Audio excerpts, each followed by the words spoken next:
भक्तजनों, माताओं, बहनों, सादर जय श्री कृष्ण। हमारे YouTube चैनल में आप सभी का बहुत बहुत स्वागत है। मैं हूं आपके साथ आचार्य धर्मेंद्र शास्त्री।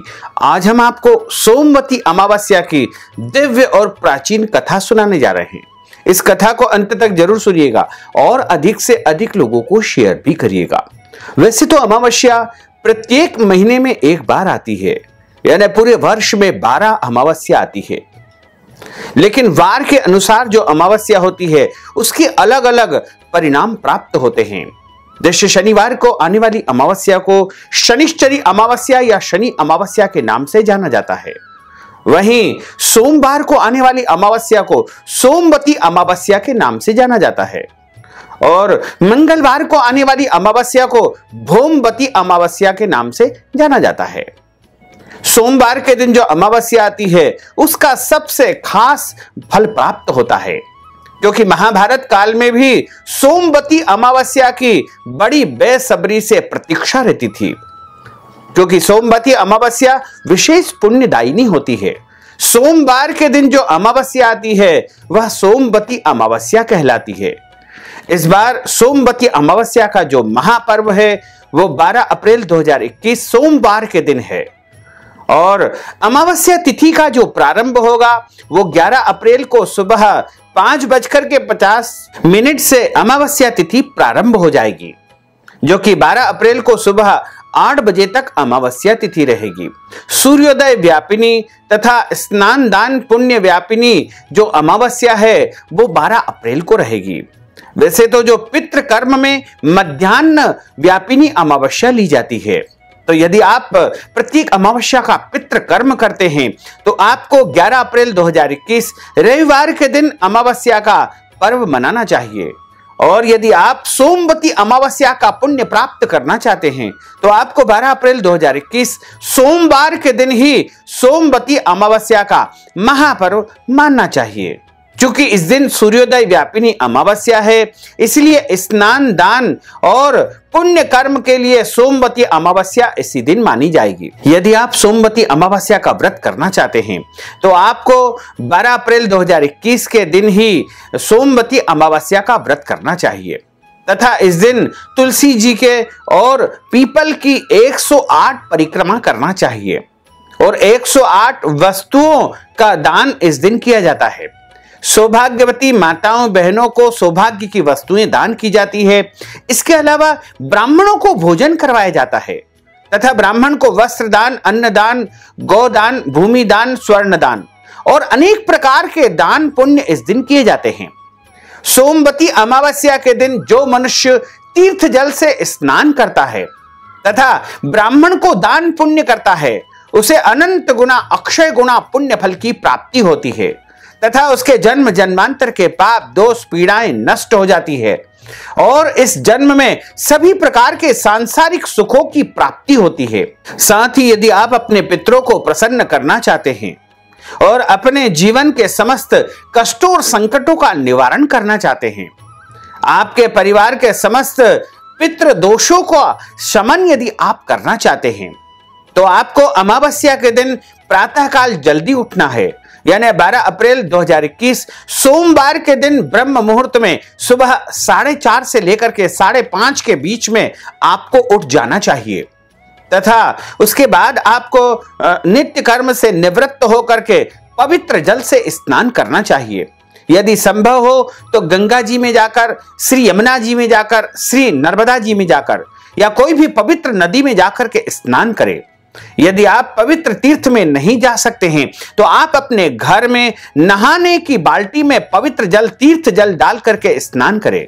उसमें थोड़े से काले तिल डाल करके उससे स्नान करना चाहिए और स्नान करने के बाद अपने घर में आप नित्य का पूजन अर्चन करें तथा भगवान भोले बाबा को कच्चे दूध, गंगा जल और तीर्थ जल से स्नान करा करके उनका पूजन करें। सूर्य भगवान को जल चढ़ाएं तथा इस दिन व्रत रखें। व्रत में एक समय भोजन करना चाहिए और पितरों के निमित्त भी पूजन अर्चन इस दिन आपको करना चाहिए तथा ब्राह्मणों को अन्न दान करें, सीधा का दान करें। आटा, दाल, चावल जो भी आपका सामर्थ्य हो उसके अनुसार आपको ब्राह्मणों को दान करना चाहिए, क्योंकि ब्रह्म के अंदर साक्षात नारायण का वास होता है। और यदि आप अपने पितरों को तृप्त करना चाहते हैं तो आपको ब्राह्मणों को इस दिन भोजन करवाना चाहिए। ब्राह्मणों को अन्नदान, वस्त्र दान और अपने सामर्थ्य के अनुसार कुछ न कुछ दान पुण्य अवश्य ही करना चाहिए। तथा अमावस्या के दिन झूठ नहीं बोलना चाहिए। अमावस्या के दिन क्रोध नहीं करना चाहिए। अमावस्या के दिन वाद विवाद, लड़ाई झगड़ा बिल्कुल नहीं करना चाहिए। और अमावस्या के दिन अपने घर के बड़े बुजुर्ग जिसे माता पिता, सास ससुर का अनादर नहीं करना चाहिए। अमावस्या के दिन दाढ़ी कटिंग नहीं करवाना चाहिए और शरीर के अंग के कोई भी बाल नहीं कटवाना चाहिए। अमावस्या के दिन घर आए हुए याचक या मांगने वाले तथा जरूरतमंद व्यक्ति का अनादर करके उसे खाली हाथ नहीं लौटाना चाहिए। कुछ न कुछ अपनी श्रद्धा, भक्ति या हैसियत के अनुसार दान पुण्य अवश्य करना चाहिए। तथा अमावस्या के दिन आपको जो है पुण्य कर्म करते रहना चाहिए और किसी भी प्राणी मात्र का दिल नहीं दुखाना चाहिए। गौ माता की सेवा करना चाहिए। गौ माता के निमित्त गौशाला में दान पुण्य अवश्य ही करना चाहिए।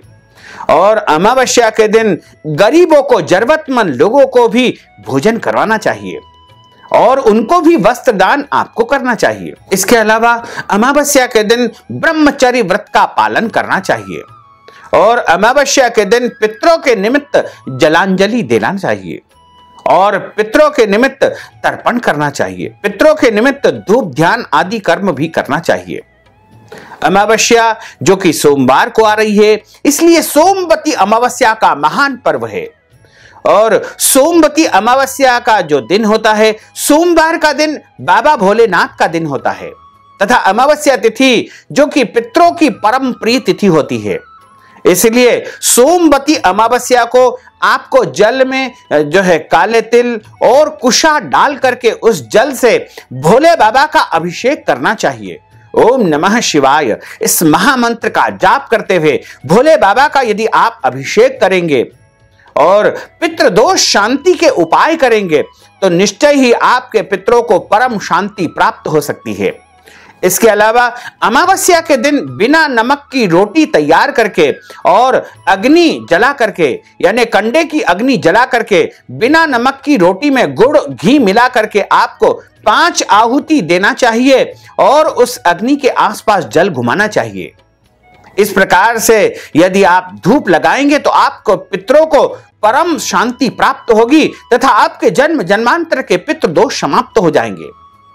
इसके अलावा अमावस्या के दिन अपनी श्रद्धा भक्ति के अनुसार पुण्य कर्म, दान कर्म अवश्य ही करना चाहिए।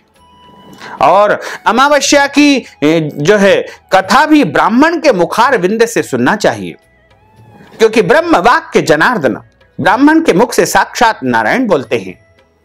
और जो मनुष्य ब्राह्मण के मुख से कथा सुनता है और उसके बाद ब्राह्मण को अपनी श्रद्धा तथा भक्ति के अनुसार, अपनी हैसियत के अनुसार दान दक्षिणा देता है, उसे अनंत गुना पुण्य फल की प्राप्ति अवश्य ही होती है। अब हम आपको सोमवती अमावस्या की दिव्य और ज्ञानमयी कथा सुनाने जा रहे हैं। इस कथा को अंत तक जरूर सुनिएगा और अधिक से अधिक लोगों को शेयर भी करिएगा।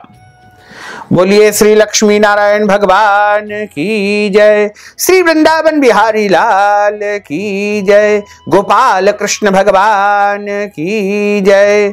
कथा प्रारंभ करने के पहले गुरुदेव की स्तुति करेंगे और उसके बाद प्रभु का आवाहन करेंगे ताकि गुरुदेव की कृपा हमारे ऊपर हमेशा बनी रहे और भगवान का सानिध्य हमारे साथ बना रहे। बोलिए सद्गुरुदेव भगवान की जय।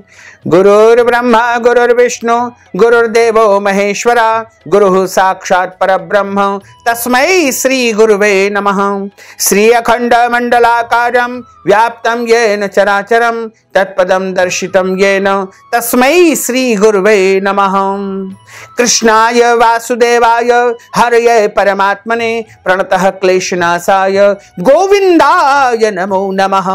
वसुदेव सुतं देवं कंस चाणूर्यमर्दनं देवकी परमानंदं कृष्णं वंदे जगद्गुरुं। सच्चिदानंद रूपाय विश्वोत्पत्त्यादि हेतवे तापत्रय विनाशाय श्री कृष्णाय वयं नमः।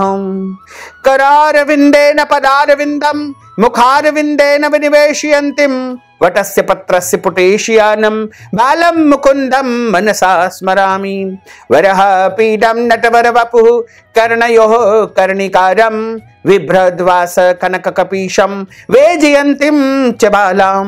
रन्ध्रान् वेणोर्धरसुधया पूरयन् गोपवृन्दैः वृन्दारण्यं स्वपदरमणं प्राविशत गीतकीर्तिः। कस्तूरी तिलकं ललाटपटले वक्षस्थले कौस्तुभं नासाग्रे वरमौक्तिकं करतले वेणुः करे कंकणं। सर्वांगे हरिचन्दनं सुललितं कंठे च मुक्तावलिं गोपस्त्री परिवेष्टितो विजयते गोपालचूडामणिं। फुल्लेन्धिवरकान्तिमिन्दुवदनं बर्हावतं सप्रियं श्रीवत्साङ्कमुदार कौस्तुभधरं पीताम्बरं सुन्दरं। गोपीनां नयनोत्पलार्चिततनुं गोगोपसंघावृतं गोविन्दं कलवेणुवादनपरं दिव्याङ्गभूषणं भजे। सच्चिदानन्दरूपाय विश्वोत्पत्त्यादिहेतवे तापत्रय विनाशाय श्री कृष्णाय वयं नुमः।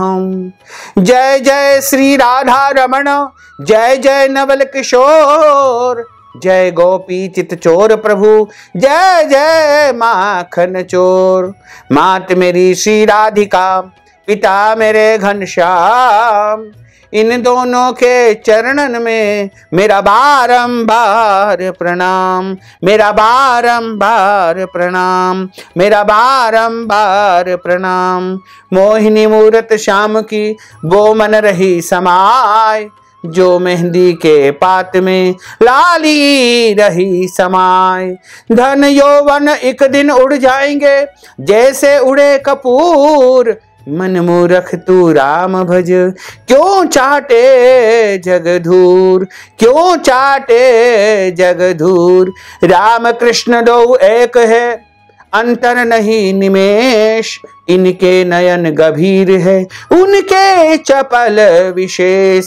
बोलिए श्री वृंदावन बिहारी लाल की जय, गोपाल कृष्ण भगवान की जय, राजा रामचंद्र भगवान की जय, श्री श्याम सुंदर यमुने महारानी की जय, श्री द्वारकाधीश भगवान की जय, श्री गिरिराज धरण की जय, श्री वल्लभाधीश की जय। सोमवती अमावस्या की कथा जो कि हमारे पुराणों तथा धर्म ग्रंथों में बताई गई है वो इस प्रकार है। कांचीपुरी नामक नगर में देवस्वामी नाम का एक ब्राह्मण निवास करता था। उसकी पत्नी का नाम धनवती था और पुत्री का नाम गुणवती था। उस ब्राह्मण के 7 पुत्र थे। देवस्वामी ने 7 पुत्रों का विवाह करने के पश्चात अपनी पुत्री के विवाह के लिए योग्य वर की तलाश की। अपने बड़े लड़के को बाहर देश में भेजा। इधर देवस्वामी ने अपनी पुत्री गुणवती की कुंडली एक विद्वान ज्योतिषी को दिखाई। ज्योतिषी ने गुणवती की कुंडली को देख करके कहा कि इस कन्या की कुंडली में ऐसा योग है कि इसके विवाह के समय जब इसकी सप्तपदी होगी तब अचानक यह कन्या विधवा हो जाएगी, क्योंकि इसकी कुंडली में वैधव्य योग है। यह बात को सुनकर के देवस्वामी अत्यंत दुखी हुआ और अपनी बेटी के इस वैधव्य योग को मिटाने के लिए ज्योतिषी से कारण पूछने लगा, निवारण पूछने लगा। ज्योतिषी ने उपाय बताया कि इस योग का निवारण सिंघल द्वीप वासिनी सोमा नामक धोबिन के पास है और उस धोबिन को घर बुला करके उसकी पूजा करने से ही इसका वैधव्य दोष समाप्त हो पाएगा। क्योंकि सोमा नामक जो धोबिन है वह अमावस्या के पुण्य प्रताप से जो है बहुत पुण्य प्रतापी हो चुकी है और उसके आशीर्वाद से किसी भी प्रकार का वैधव्य दोष समाप्त हो जाएगा। यह सुनकर के देवस्वामी ने अपने सबसे छोटे लड़के के साथ अपनी पुत्री को सोमा धोबिन को घर लाने के उद्देश्य से सिंघल द्वीप जाने के लिए भेज दिया। दोनों भाई बहन सोमा धोबिन को लाने के लिए रवाना हो गए। वे दोनों समुद्र के तट पर पहुंच करके समुद्र पार करने का उपाय करने लगे, विचार करने लगे, लेकिन थक चुके थे और इतने बड़े भारी समुद्र को पार कैसे किया जाए। कोई भी उपाय उन्हें नहीं सूझ रहा था। थक हार करके दोनों भाई बहन भूख प्यास से व्याकुल होकर एक वट वृक्ष की छाया में उदास होकर के बैठ गए। देव स्वामी ने अपनी पुत्री गुणवती की कुंडली में जब वैधव्य योग देखा था और उनको वहां पर भेजा था तो बड़े चिंतित हो रहे थे। दोनों भाई बहन बड़े चिंतित मुद्रा में बैठे हुए हैं कि ज्योतिषी ने जो उपाय बताया है कुंडली के अनुसार, उसके अनुसार हमको सिंघल द्वीप जाना है, लेकिन इतने बड़े भारी समुद्र को कैसे पार कर पाएंगे। जिस वृक्ष की छाया में दोनों भाई बहन बैठे थे, उस वृक्ष के तने की एक खो में गिद्ध के बच्चे निवास करते थे। वे दिन भर इन दोनों को परेशान होते हुए देख रहे थे। शाम को बच्चों की मां उनके लिए कुछ आहार लेकर आई और उन्हें खिलाने लगी, लेकिन गिद्ध के बच्चों ने कुछ नहीं खाया और अपनी मां से कहा कि इस वृक्ष के नीचे आज सुबह से ही 2 भूखे प्यासे प्राणी बैठे हुए हैं। दोनों भाई बहन बड़े चिंतित हैं और वो भूखे प्यासे हैं। जब तक वे कुछ खा नहीं लेते हैं, हम लोग भी कुछ नहीं खाएंगे। अपने बच्चों की करुण पुकार को सुन करके, बच्चों की बात को सुन करके उनकी मां गिद्धनी को दया आ गई और उसने दोनों प्राणियों को देखा। उनके पास जाकर कहा कि आपकी इच्छा को मैंने जान लिया है, आप लोग भोजन करें। कल प्रातः मैं आप लोगों को समुद्र पार सोमा धोबिन के घर पहुंचा दूंगी। गिद्धनी की बात को सुनकर के उन दोनों भाई बहन की चिंता कम हुई। दोनों को अत्यंत प्रसन्नता हुई। उन्होंने गिद्धनी को प्रणाम करके भोजन किया। प्रातः होते होते गिद्धनी ने उन्हें सोमा के घर पहुंचा दिया और गिद्धनी वहां से वापस लौट गई। अब सोमा धोबिन जिस गांव में निवास करती थी, वहीं पास में ही एक झोपड़ी बना करके दोनों भाई बहन निवास करने लगे और उन्होंने अपनी सेवा से सोमा को प्रसन्न करने का निश्चय कर लिया। वे प्रतिदिन सुबह अंधेरे में उठ करके सोमा का घर झाड़ करके, लीप करके, पोत करके आया करते थे और पूरे घर की अच्छी प्रकार से साफ सफाई करते थे। सोमा को हर रोज इतने ढंग से अपना घर लिपा पुता साफ सुथरा देख करके बड़ा आश्चर्य होने लगा। एक दिन उसने अपनी बहू से इसका कारण पूछा और पूछा कि आजकल सुबह सुबह इतनी जल्दी हमारे घर की साफ सफाई इतनी अच्छी प्रकार से कौन करता है।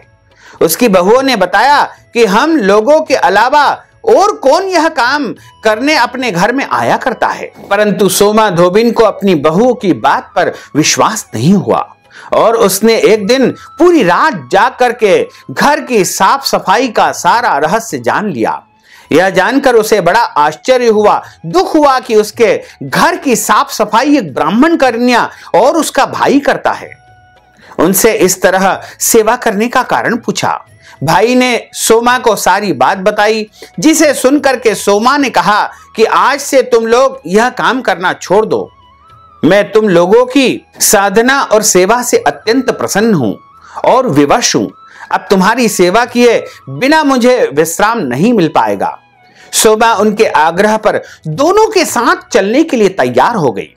प्रस्थान करते समय उसने अपनी बहुओं से कहा कि यदि मेरी अनुपस्थिति में किसी की भी अपने घर परिवार में मृत्यु हो जाए तो उसके शरीर को नष्ट मत करना। क्षण भर बाद दोनों अतिथियों के साथ में वह सोमा धोबिन कांचीपुरी नामक नगर में पहुंच गई। दूसरे दिन गुणवती का विवाह संपन्न हुआ और सप्तपदी होते होते उसके पति की अचानक मृत्यु हो गई। सोमा ने अपने संचित अमावस्या के पुण्य का फल गुणवती को प्रदान करके उसके पति को जीवन दान दे दिया और उन्हें आशीर्वाद देकर के वह स्वयं सिंघल द्वीप के लिए रवाना हो गई। संचित पुण्य क्षीण होने से सोमा के पुत्र, दामाद और पति की घर में मृत्यु हो गई। यह जान करके नया पुण्य संचित करने के उद्देश्य से वह रास्ते में एक जगह रुकी और नदी के किनारे पर अमावस्या तिथि थी। उस दिन उसने पीपल के वृक्ष की छाया में भगवान विष्णु का पूजन किया तथा पीपल की परिक्रमा की। लेकिन जब वह पूजन अर्चन करके पीपल वृक्ष की 108 परिक्रमा कर ही रही थी, इतना करना था कि सोमा के पुत्र, दामाद और उसके पति जीवित हो गए और सोमा धोबिन का जो घर था वह धन धान्य से भर गया। इस प्रकार निष्काम भाव से सेवा करने का उत्तम फल सोमा धोबिन को प्राप्त हुआ। अतः सभी को इस कथा से शिक्षा लेनी चाहिए कि कभी भी जो है निष्काम कर्म व्यर्थ नहीं जाता है, परोपकार कभी भी व्यर्थ नहीं जाता है। इसलिए मनुष्य को हमेशा परोपकारी रहना चाहिए, निस्वार्थ भाव से अपना कर्म करना चाहिए और परोपकार की भावना से निरंतर जीवन में आगे बढ़ते रहना चाहिए। बोलिए लक्ष्मी नारायण भगवान की जय।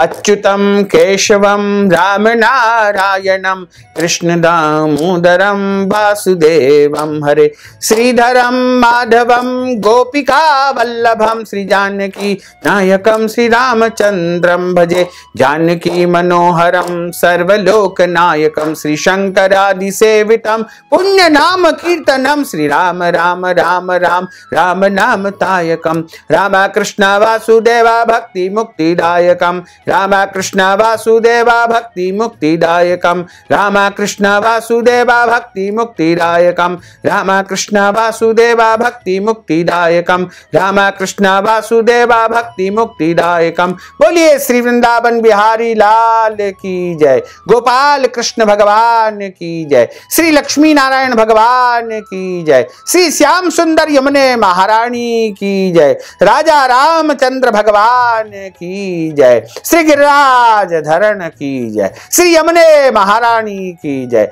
श्री गुसाई जी महाराज की जय। धर्म की जय हो, अधर्म का नाश हो, प्राणियों में सद्भावना हो, विश्व का कल्याण हो, सनातन धर्म की जय हो, गौ माता की जय हो, नगर बस्ती की जय हो, आज के आनंद की जय हो, कल के आनंद की जय हो, परसों के आनंद की जय हो, बरसों बरसों के आनंद की जय हो। ओम नमः पार्वती पते हर हर महादेव हर। भक्तजनों, माताओं बहनों, यदि आप सोमवती अमावस्या के निमित्त ब्राह्मण भोजन करवाना चाहते हैं, सोमवती अमावस्या के निमित्त अन्न दान करना चाहते हैं, सोमवती अमावस्या के निमित्त वस्त्र दान, गोदान, स्वर्ण दान, भूमि दान या कोई भी दान पुण्य यदि आप करना चाहते हैं तो आप हमारे पेटीएम के माध्यम से, गूगल पे के माध्यम से, फोन पे के माध्यम से या अकाउंट नंबर के माध्यम से नगद राशि पहुंचा करके अपना नाम तथा गोत्र हमें बता करके सोमवती अमावस्या का महान पुण्य फल आप प्राप्त कर सकते हैं।